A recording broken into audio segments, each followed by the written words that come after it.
Salve pessoal, vamos direto para mais um recap do canal. Tudo começa nos apresentando uma garota chamada Katoko Igualata, mas nós a chamaremos de Kodo. Kodo está sentada do lado de fora em um banco do hospital e então ela vai falar com um garoto chamado Kiro, que é nosso protagonista principal. Ela o cumprimenta, mas o garoto fica confuso, pois não sabe quem ela é. Ela então continua dizendo: "Como você não pode se lembrar da garota que salvou sua vida?" Mas ele responde dizendo que não se lembra de nunca ter estado em perigo tão grande a ponto de precisar que alguém salvasse sua vida.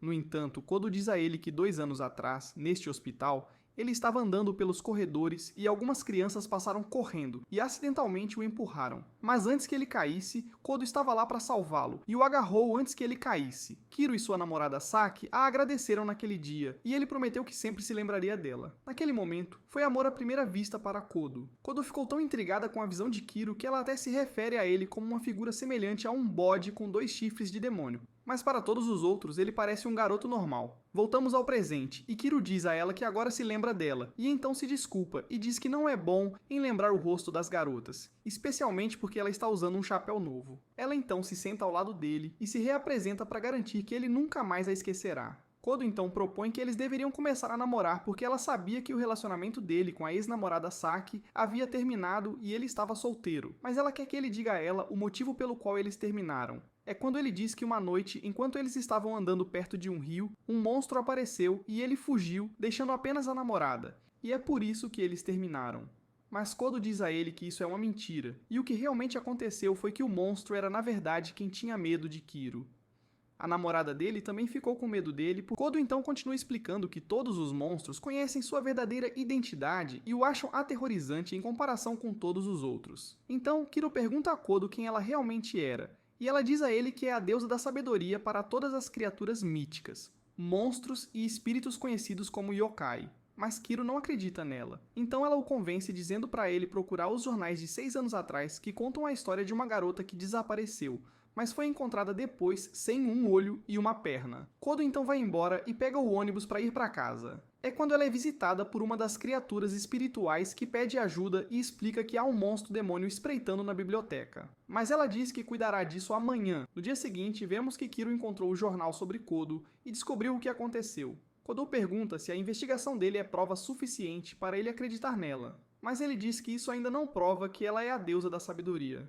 Nesse momento, um humano se transforma em uma raposa bem na frente dele e diz a Kodo que a biblioteca foi invadida pelo monstro e pede sua ajuda. A raposa olha para Kiro e fica apavorada só de olhar para ele. Depois de ver a transformação da raposa, ele diz a ela que agora acredita em sua história, e então eles vão juntos para a biblioteca. Quando chegam à biblioteca, ela tenta conversar com o monstro, mas ele ignora seu comando e tenta atacá-la. Como Kiro não consegue controlá-lo, eles tentam fugir. Mas depois de correr por um tempo, ele se vira e fica na frente do monstro, e ele come todo o braço dele. Kodo fica com medo, mas vemos que Kiro é imortal e tem regeneração corporal, e o monstro morre depois de comer a carne de Kiro. Kodo fica chocada com isso, e começa a pedir para Kiro revelar quem ele realmente é. Kiro diz: "Você pode simplesmente perguntar às suas criaturas míticas quem eu sou."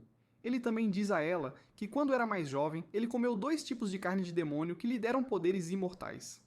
No dia seguinte, Kiro vai visitar seu primo no hospital e lá ele vê Kodo. Eles falam sobre o que aconteceu na biblioteca ontem, e ela pergunta sobre o braço dele. Ele diz que está bem e que quando era mais jovem, uma das carnes que ele comeu foi de uma sereia, e é por isso que ele tem regeneração corporal completa. Mas Kodo diz que ao comer carne de sereia, você também herda a juventude eterna. No entanto, ele não parece mais um garoto, e ele diz que isso pode ser por causa da outra carne que ele comeu que está afetando o poder da juventude eterna. Ela pergunta qual era a outra carne, mas ele não dá uma resposta. Logo depois, Kodo então convida Kiro para visitar uma das criaturas míticas, que é uma serpente gigante, porque ela ouviu que ele tem algumas perguntas que só ela poderia ajudá-lo. Mas Kiro rejeita ir com ela e diz que tem coisas melhores para fazer, então ela vai sozinha falar com a serpente gigante. A cobra diz a ela que todos os humanos estão esquecendo dele, pois ele não recebe orações de humanos há muitos anos e que os humanos não olham mais para ele como um deus da água. Depois disso, ele percebe que Kodo está chateada, então a cobra pergunta o que há de errado e Kodo responde que estava chateada porque seu namorado Kiro não a acompanhou. Ela se desculpa e pergunta à cobra por que ele queria sua ajuda. É quando ele diz que alguns dias atrás, uma mulher jogou um cadáver no lago. A mulher em questão se chama Tanyu, e o cadáver foi identificado como um homem chamado Yashihara Hiro, que era o chefe do ex-namorado de Tanyu. Tânio foi posteriormente presa e testemunhou à polícia que jogou o cadáver no lago porque ouviu falar da cobra que gosta de comer humanos, e ela o deu como oferenda. Mas isso era na verdade uma mentira, porque a cobra a viu jogá-lo no lago, e quando ela jogou, ela sussurrou dizendo: "Espero que alguém te encontre." Então ela definitivamente queria que ele fosse encontrado. É por isso que ele está pedindo ajuda a Kodo, pois ele quer uma explicação da deusa da sabedoria. Ela tenta ajudar a cobra dando várias explicações de por que isso ocorreu, mas cada razão que ela dá leva a um ponto sem saída. Então, ela dá a ele mais uma razão de por que ela fez isso, e explica à cobra que tudo começou com o ex-namorado dela, Machai, que morreu nos braços de outra mulher. E essa mulher era sua colega de trabalho. Depois que Machai morreu, foi dito que enquanto ele trabalhava para Iru, ele mexeu com alguns números e desviou uma grande soma de dinheiro para sua conta. Ele sabia que o chefe descobriria e não tinha onde esconder o dinheiro. E ele e sua colega de trabalho eram as únicas duas pessoas que sabiam disso. Então ambos concordaram em morrer juntos na banheira. Na época em que isso aconteceu, Tânio estava esperando um bebê dele e ela pensou que estava carregando o bebê do homem que acabara de traí-la. Mais tarde ela acabou tendo um aborto espontâneo, então jogou o bebê não nascido no rio por despeito. Anos se passam e Hiru visita sua casa e confessa a ela que foi ele quem desviou o dinheiro e que Machai e sua colega de trabalho eram as únicas duas pessoas que sabiam disso e ameaçaram tornar isso público.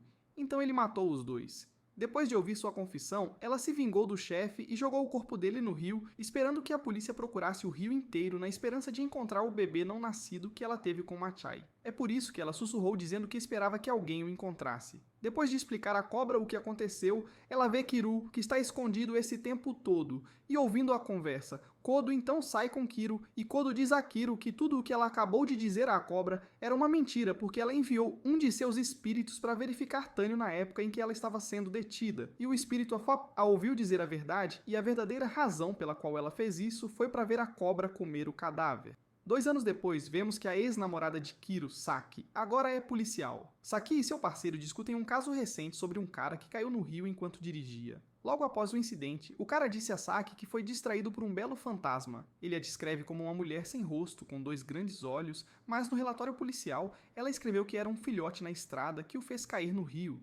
Seu parceiro discute com ela e diz que é melhor usar a descrição correta, mas Saki disse a ele que eles não deveriam mencionar a palavra fantasma em seus relatórios, pois isso só causará problemas. Saki disse ao parceiro que isso era obra de um fantasma chamado Dama de Aço, ao que ele responde dizendo que ouviu muitos casos semelhantes sobre a Dama de Aço, mas ainda não consegue acreditar que fantasmas são realmente reais. Antes de seu parceiro sair, ela diz a ele que esses espíritos e yokai existem no mundo deles e que seu próprio ex-namorado, Kiro, também era como esses monstros, mas em forma humana, e é por isso que ela terminou com ele. Ela então começa a investigar onde o incidente aconteceu e lá ela encontra Kodo, que por acaso cai em cima dela.